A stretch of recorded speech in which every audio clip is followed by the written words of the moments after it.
नमस्ते बच्चों, कैसे हो आप सब। आशा करते होंगे आप सब अच्छे होंगे और अपनी तैयारी में लगे हुए होंगे कक्षा 6 में प्रवेश के लिए जवाहर नवोदय विद्यालय की। तो उसके बीच जो मैथ्स के सवाल है उनके बीच में कुछ सवाल लेके आया हूँ, तो आज इनको सोल्व करेंगे।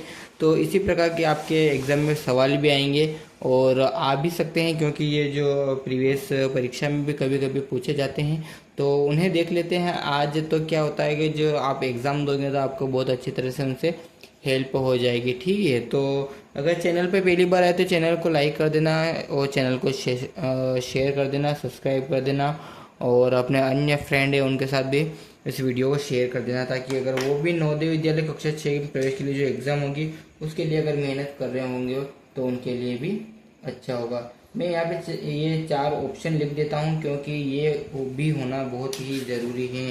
तो बच्चों अपन देख लेते हैं 4 ऑप्शन किस प्रकार हैं अपने, क्योंकि जो एग्ज़ाम होगी उसमें ये मोस्ट इम्पोर्टेंट होने वाले हैं। ठीक है, तो मैं यहाँ पे लिख देता हूँ, ये अपने ऑप्शन लिख रहा हूँ मैं। आप मैं लिखूँ इतने में आप प्रश्न पढ़िए, प्रश्न क्या लिखा हुआ है। तो मैं यहाँ पे अपना ऑप्शन लिख देता हूँ। ऑप्शन क्या क्या है अपने यहाँ पे, आप प्रश्न पढ़िए, तब तक मैं यहाँ पे आपके ऑप्शन लिख देता हूँ, क्योंकि जो एग्ज़ाम होगी उसमें यही मोस्ट इम्पोर्टेंट इसी प्रकार के भी जो क्वेश्चन आएंगे और आएंगे ही। ठीक है, ये मैंने यहाँ पे आपके 4 ऑब्जेक्टिव ऑप्शन लिख दिए हैं। ये मैं आपको यहाँ पे बता दूँ, ये अपने 4 जो ऑब्जेक्टिव ऑप्शन है, देखिए ये वाले। ठीक है, अब इनमें से क्या होगा, क्या होगा इनमें से अपना एक राइट आंसर है। ठीक है, अब इनमें से क्या है अपना एक राइट आंसर है, वो अपन को इनमें से ढूंढ के निकालना है। तो पहले अपन प्रश्न को भी देख लेते हैं, अपना प्रश्न क्या कह रहा है उसको भी पहले अपन यहाँ पे जांच कर लेते हैं अपना प्रश्न क्या है। ठीक है, आपने वैसे प्रश्न तो पढ़ लिया होगा। देखो, अंकों यानी कि 8, 3, 5, 9 तथा 0 से बनने वाली बड़ी से बड़ी 5 अंकीय संख्या जब एक अंक एक ही बार आए प्रयोग में हो। देखो यहाँ पे क्या करना है, 5 अंक की वो सबसे बड़ी संख्या अपन को यहाँ पे ज्ञात करना है। तो इनको मिला के ही अपन को यहाँ पे ज्ञात करना होगा। ठीक है, तो ये सी वाला ऑप्शन देखते तो इसमें 6 अंक हो रहे, यानी कि सी वाला तो अपना आंसर हो ही नहीं सकता।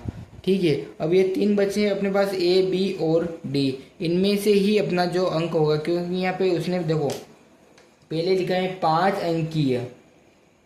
अंकीय संख्या। ठीक है, वहाँ पे लिखा है देखो 5 अंकीय संख्या कौन सी होगी, तो उसको अपन को यहाँ पे हल करना है। हल तो क्या है, इसको ऐसे भी अपन लिख सकते हैं। देखो क्या करेंगे अपन पहले कि अपना जो आंसर निकल के आ जाए। देखो उसने क्या पूछा है, सबसे बड़ी से बड़ी संख्या। तो बड़ी से बड़ी संख्या अपने पास क्या है, सर्वप्रथम 9 है। तो देखो अपन लिखेंगे यहाँ पे, देखो लिखना तो कुछ नहीं है वैसे भी, यहाँ पे अपन यहाँ पे लिखेंगे 5 अंकों की बड़ी से बड़ी संख्या। देखो ये तो अपन ने लिख लिया ऐसे ही। ठीक है, तो अब इसमें क्या पूछा है उसने कि 5 अंकों की सबसे बड़ी से बड़ी संख्या क्या होगी, यहाँ पे जो अंक लिखे इनमें से। तो अपन को पहले कौन सा अक्षर लेना है, देखो उसने बड़े की पूछा है तो पहले अपन को यहाँ पे बड़ा लेना पड़ेगा। तो इसमें बड़ा क्या है, 9 है। अब उसके बाद क्या आएगा, उसके बाद 9 के बाद कितना है, यहाँ पे 8 है। चलो 8 भी लिख लेते हैं अपन ऐसे ही। और 8 के बाद सबसे बड़ी संख्या कौन सी है, यहाँ पे 5 है। ठीक है, ये 5 है। और उसके बाद कितना है, 5 के बाद कितना आएगा, यहाँ पे 3 है। देखो यहाँ पे ये 3 लिखा है ना, तो ये 3 आएगा। और उसके बाद क्या बचा अपने पास, 0। ठीक है, तथा 0 है। तो ये हो गई वो संख्या। अब इनको अपन को एक रूप में लिख लेना है, यहाँ पे इनको एक रूप में लिख लेना है, तो वो बड़ी से बड़ी संख्या अपन को ज्ञात हो जाएगी। तो क्या ये आपको ऑप्शन में दिख रहा है बच्चों, ये आपको ऑप्शन में दिख रहा है, दिख रहा है तो कौन सा वाला होगा ये अपना, ये कौन सा वाला होगा अपना यहाँ पे ऑप्शन में, ये अपना जो बी वाला है। देखिए सॉरी, जो ए वाला है ये अपना राइट निकल के आ रहा है ऑप्शन। क्यों होगा? क्योंकि 98,530 हो रहे। अगर अपन ये बी वाला लगाते तो इसमें 95,000 हो रहे, यानी कि 98 से 95 छोटे होते हैं। ठीक है, यहाँ तक आप समझ गए। तो अपना जो राइट आंसर है वो कौन सा होगा, निकल के आएगा, ये ए वाला अपना राइट आंसर निकल के आएगा। कुछ ऐसे ही एग्जाम में जैसे कि बाई चांस अगर वो छोटी संख्या पूछ ले तो आपको छोटी से देख लेना है उसको किस प्रकार से अपना जो राइट आंसर निकल के आएगा, है ना। तो इसी प्रकार से आप एग्जाम में इसी प्रकार से सवाल बिल्कुल चुटकी में सोल्व कर सकते हो। और भी ऑप्शन है, और भी सवाल है, सभी को अपन बारी बारी से देखेंगे क्योंकि जो एग्ज़ाम है वो भी नज़दीक आती जा रही है वैसे भी। तो चलिए देख लेते हैं एक क्वेश्चन और। मैं सवाल लिख देता हूँ आपके लिए। जो दूसरा सवाल है अपना, दूसरा सवाल क्या होने वाला है, दूसरा सवाल लिखते हैं। तो दूसरा सवाल अपने एलसीएम के ऊपर होने वाला है, एल सी और एम। एलसीएम के ऊपर अपना दूसरा पूरा सवाल होने वाला है, क्योंकि एलसीएम के सवाल भी आएंगे ही आएंगे, या एक प्रश्न आओ या दो प्रश्न आए, लेकिन आपके एग्जाम में ज़रूर आएंगे एलसीएम के सवाल। ठीक है, इस प्रकार के जो सवाल हैं आएंगे।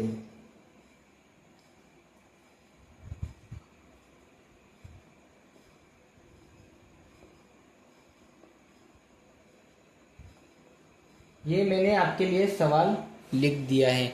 मैं इसके ऑप्शन भी आपके इसमें लिख देता हूँ ताकि आपको थोड़ी आसानी होगी यहाँ पे जो सवाल को हल करने के लिए।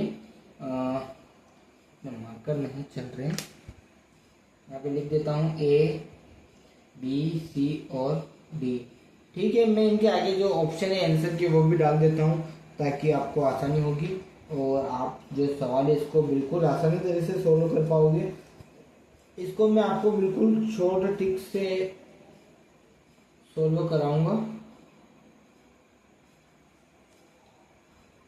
ये मैंने लिख दिए आपके यहाँ पे 4 ऑप्शन। ठीक है, नजर आ रहा है आपको, ये मैंने यहाँ पे 4 ऑप्शन लिख दिए। अब यहाँ पे इसको हल करके देखेंगे कि लघुत्तम समापवर्तक कैसे निकालें और कितना इसका जो आंसर है वो निकल के आएगा। सबसे पहले क्या करना है, मैंने आपको पहले भी वीडियो में बता दिया है बच्चों की किस प्रकार हम इनका एलसीएम निकाल सकते हैं। तो सीधी सी बात है, एक सीधी लाइन अपन को खींच लेनी है, उसके बाद एक हॉरिजॉन्टल लाइन भी खींच लेनी है, एक वर्टिकल एक हॉरिजॉन्टल। तो यहाँ पे दोनों संख्या लिख लेनी है, चाहे तो आप दोनों अलग अलग लिखो या एक ही में लिख दो कुछ इस प्रकार से। तो वह छोटी से छोटी संख्या क्या होगी जिससे हम इनका भाग दे सकते हैं, तो वो छोटी से छोटी संख्या 2 होगी। कौन क्या होगी? 2 होगी। अपन यहाँ पे शुरू में 2 से भाग देकर देख लेते हैं कि किस प्रकार इनका भाग जाएगा। अगर अगर संख्या अगर जैसे कि बाई चांस अगर यहाँ पे अगर 45 अगर यहाँ पे 45 होते और यहाँ पे 15 होते तो हमें किस वाले से भाग देना पड़ता? तो हमें शुरू में 3 से भाग देना पड़ता है। कितने से देना पड़ता? अपन को यहाँ पे 3 से भाग देना पड़ता है। लेकिन अपने पास जो संख्या है जिनका भाग जाता है 2 में, तो वो अपन ने यहाँ पे 2 लिख दिया क्योंकि 2 से भाग जाएगा। तो 2 का पहाड़े में 12 कितनी बार में आते हैं? तो 6 बार में आते हैं। 2 छंग 12 और 0 ऐसी कैसी यहाँ पे लिख देंगे। ठीक है, ये हो गए अपने 60 और यहाँ पे कितने हैं? 80। तो 2 के पहाड़े में 8 कितनी बार में आता है? तो 4 बार में आता है। 2 चौके 8। ठीक है, यहाँ पे ये आ गया अपने और 0 नीचे उतार दी। और फिर भी 2 से ही जाएगा क्योंकि 2 के पहाड़े में 6 भी आता है और 4 भी आता है। ठीक है, तो 2 तिया 6 और यहाँ पे 2 दूना 4। ठीक है, यहाँ तक सबके क्लियर है बच्चों? ठीक है, अब यहाँ पे लिख देंगे अपन, फिर 2 से जाएगा। आप सोच रहे हो फिर 2 से क्यों जाएगा सर? तो देखो मैं बताता हूँ। यहाँ पे 30 आ गया तो 2 के पहाड़े में 30 नहीं आता है, तो अब यहाँ पे 2 एकम 2 और यहाँ पे बचा कितना? ये हो गया यहाँ पे 10, तो 2 पांचे 10। अब यहाँ पे कितना बचा है? 20। तो 2 के पहाड़े में 20 कितनी बार में आता है? तो 10 बार में आता है। ठीक है, क्लियर है यहाँ तक सबके? फिर भी 2 से ही जाएगा। आप सोच रहे हो 2 से क्यों जाएगा? तो क्योंकि पीछे संख्या 10 है, तो क्या 10 में 2 का भाग जाता है इसलिए। क्योंकि अगर 15 होते तो इसमें पहले हम 3 का भाग लगाते। तो अपने पास कितना है यहाँ पे? 10 है, तो 10 में 2 का भाग देख लेते हैं। तो 15 तो ऐसा कैसे नीचे उतार लेना बच्चों, और उसके बाद क्या करना है? 2 पांचे 10। ठीक है, यहाँ तक सबके क्लियर है? अब आप सोच रहे होंगे कि यहाँ से 3 से भाग देकर देख लेते हैं। 3 से जाएगा लेकिन एक ही संख्या जाएगी, उसके बाद कितना बच जाएगा अपने पास 5 फिर बचेगा। तो अपन क्या करते हैं यहाँ पे सीधे 5 से ही अपन क्या करते हैं यहाँ पे सीधे किससे भाग लगाकर देख लेते हैं। चलो बच्चों देखते हो बताते हो आप। तो अपन यहाँ पे क्या करते हैं, अपन यहाँ पे 3 से भाग लगाएंगे। क्यों लगाएंगे, क्योंकि अपने पास संख्या क्या है 15 है। तो यहाँ पे लिख लेंगे 3 और 2 के बाद 3 ही आता है वैसे, तो 3 और 5 जो 15, यानी कि 3 के पहाड़े में 15 कितनी बार में आता है 5 बार में। ठीक है, क्लियर है यहाँ तक सबके। अब उसके बाद क्या करना है, यहाँ पे 5 से लगाना पड़ेगा क्योंकि संख्या अपने पास ऐसी ही बची कि अपन इनका 5 से लगाए। ये हो गया अपना पूरा लघुत्तम समापवर्तक। अब क्या करना है, यहाँ पे जो ये संख्या लिखी हुई है आपके सामने, इनका सबका मल्टीप्लाई कर देना है। तो मल्टीप्लाई कैसे करेंगे, एलसीएम बराबर, देखो मैं लिख रहा हूँ कुछ इसी प्रकार से आप भी सवाल को सोल्व करना हुआ एग्जाम में। ठीक है, तो यहाँ पे 2 गुणित 2 कितनी बार है, यहाँ पे 4 बार है। ठीक है, 2 गुणित 2 गुणित 2 गुणित, ठीक है 4 सॉरी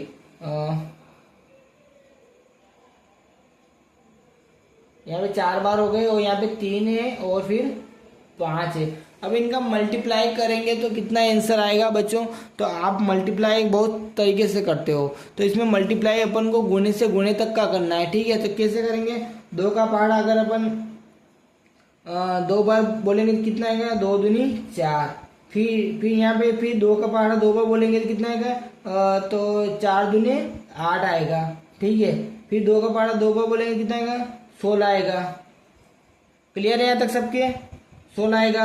और 16 का पहाड़ अगर 3 बार बोलेंगे तो कितना आएगा, 16 16 16 16 32 16 48। ठीक है, अब यहाँ पे आ गई बड़ी संख्या अपने पास। तो अपन क्या करेंगे, जैसे कि जितनी बड़ी संख्या आती जाएगी तो अपन उनका यहाँ पे मल्टीप्लाई कर लेंगे। यहाँ पे 48 × 5 कर देंगे। ठीक है, यहाँ तक सबके क्लियर है। ये मैंने आपको ऐसे ही बताने के लिए यहाँ पे बताया है।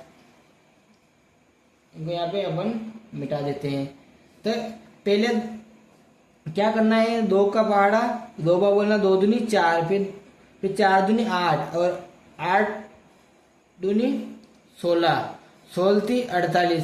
अब जो बचा है वो यहाँ पे अपन देख लेते हैं कितना आ रहा है अपने पास। तो कितना आएगा यहाँ पे, 5 को अगर 8 बार गुना करेंगे तो 5 8 40 के 0 बचे कितने 4।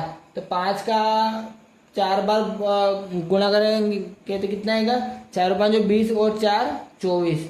तो यहाँ पे कितना आ रहा है, ये अगर इनका मल्टीप्लाई करेंगे तो 240 आ रहा है अपना इनका, अगर मल्टीप्लाई करेंगे तो ये संख्या कहाँ पे दिख रही है आपको, यहाँ पे डी वाले ऑप्शन में ये संख्या आपको 100% दिख रही है। ठीक है, यहाँ पे देखिए इसकी संख्या को, ये आपको दिख रही है डी वाले ऑप्शन में, जो कि अपना राइट आंसर निकल के आ रहा है। कौन सा वाला, अपना डी वाला।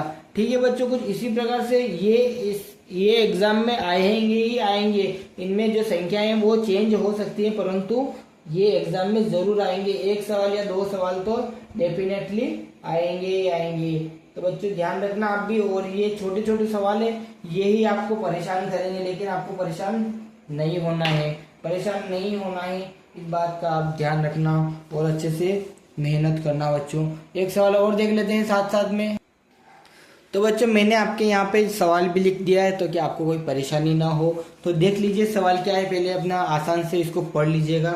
वही मैंने यहाँ पे ऑप्शन भी लिख दिए हैं, ऑप्शन क्या क्या है अपने वो भी लिख दिए, ताकि आपको कोई परेशानी ना हो। ठीक है, यहाँ पे मैंने 4 ऑप्शन लिख दिए और चारों के यहाँ पे आंसर भी लिख दिए। ठीक है, अब ये 4 तो अपन ने यहाँ पे ऑब्जेक्टिव में आंसर लिख दिया, तो इनमें से कौन सा अपना एक राइट होगा तो अपन को यहाँ पे देख लेना। पहले प्रश्न पढ़ लेते हैं अपन को, अपना प्रश्न क्या कह रहा है। तो अपना प्रश्न कह रहा है 1000 का 20% वार्षिक की दर से साधारण ब्याज अगर 200 हो तो समय ज्ञात करना है। अपन को कुल मिला के यहाँ पे क्या ज्ञात करना है, समय। तो समय बड़ा बलवान होता है बच्चों, तो आपको पता होगा समय बहुत इंपॉर्टेंट है। अगर आप आज मेहनत करोगे तो कल आपको सफलता जरूर मिलेगी। तो देख लेते हैं, तो यहाँ पे क्या ज्ञात करना है अपन को, समय ज्ञात करना है। देखो तो अपन क्या करेंगे, जो साधारण ब्याज का जो सूत्र है उसको यहाँ पे नहीं लगाएंगे, अपन को यहाँ पे समय ज्ञात करना, तो अपन यहाँ पे समय का सूत्र लगाएंगे। तो समय का सूत्र क्या होता है मैं आपको बता देता हूँ। तो समय का सूत्र क्या है अपने पास, ठीक है लिख लेते हैं यहाँ पे। समय का सूत्र क्या है, समय बराबर क्या होता है बच्चों, मैं आपको बता देता हूँ समय बराबर क्या होता है। समय बराबर होता है ब्याज गुणित 100 इंटू मूलधन गुणित दर। तो बच्चों दर क्या है इसमें, तो दर क्या है, ये 20% इसकी दर है। और ब्याज कितना है यहाँ पे, तो ब्याज कितना दे रखा है 200 रुपये, ठीक है। और जो मूलधन की बात कर लेते तो मूलधन कितना अपने पास 1000 रुपये। तो अपन को समय ज्ञात करना है, ठीक है। तो अपन यहाँ पे सीधा सा लिख देते हैं समय। समय तो वैसे बलवान है, ठीक है। तो अपन को समय ज्ञात करना है, तो ब्याज कितना होगा यहाँ पे अपने पास, तो ब्याज कितना है 200 रुपये, ठीक है, गुणित 100। और बटे में कितना है अपने पास, मूलधन कितना है 1000 रुपये, क्लियर है, ठीक है। और दर कितनी है अपने पास 20%, ठीक है। यहाँ तक सबके क्लियर है। तो बच्चों अब क्या करना है अपन को, क्योंकि इस प्रकार के सवाल डेफिनेटली आपके एग्जाम में जरूर आएगा। तो बच्चों क्या करना है अपन को यहाँ पे, तो पहले जो कट रहा है उसको काट लेते हैं, ठीक है। तो क्या क्या कट रहा है इसमें वो देख लेते हैं पहले। देखो 1 0 से 1 0 कट गई, ठीक है। 1 0 से 1 0 कट गई, ठीक है। 1 0 से 1 0 कट गई, ठीक है। 1 0 से 1 0 कट गई, ठीक है। यहाँ तक सबके क्लियर है। तो अपने पास अब बचा क्या है 2 इंटू 2, क्लियर है। तो अब क्या करना है, अब इनका भाग कर लेना, 2 एकम 2, क्लियर है। कितना निकल गया है अपने पास 1। तो 1 क्या हो गया अपना वर्ष हो गया। तो इसका राइट आंसर कौन सा होगा, ये डी वाला इसका राइट आंसर होगा। बच्चों कुछ इसी प्रकार से एग्जाम में सवाल जरूर आएंगे। तो वीडियो अगर पसंद आ रहा हो तो वीडियो को लाइक जरूर कर दीजिएगा, और अपने जो अन्य स्टूडेंट हैं उनके साथ भी वीडियो को शेयर कर दीजिएगा, ताकि जो बच्चे हैं वो उनको भी आसानी हो एग्जाम में पढ़ने के लिए। और मैंने OMR शीट तो आपको बता ही दी किस प्रकार से आएगी और कब एडमिट कार्ड आएगा, सारी जानकारी मैं मेरे चैनल पे आपको यहाँ पे प्रोवाइड करवा दूंगा। अभी के लिए इतना ही, धन्यवाद, जय हिंद, जय भारत।